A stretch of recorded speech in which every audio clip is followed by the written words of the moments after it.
আমিও আর নিজেকে আটকাতে পারিনি, নিচেই জমে উঠেছে হাটের ব্যস্ততা। বিক্রেতাদের হাঁকডাক আর ক্রেতাদের দরদাম মিলিয়ে পুরো পরিবেশটাই ছিল প্রাণবন্ত।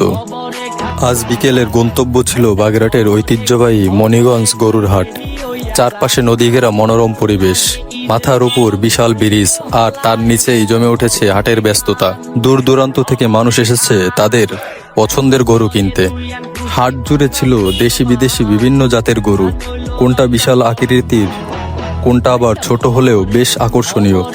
গরুর দামও ছিল ভিন্ন ভিন্ন, কারো সাধ্যের মধ্যে, আবার কিছু গরুর দাম শুনে অবাক হতে হয়। কত?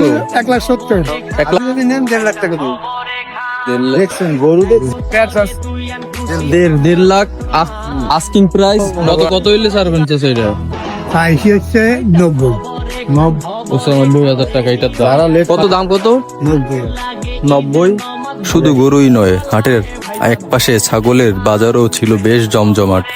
ছোট ছোট ছাগল থেকে শুরু করে বড় আকারের ছাগলও দেখা গেল। বিক্রেতাদের হাঁকডাক আর ক্রেতাদের দরদাম মিলিয়ে পুরো পরিবেশটাই ছিল প্রাণবন্ত।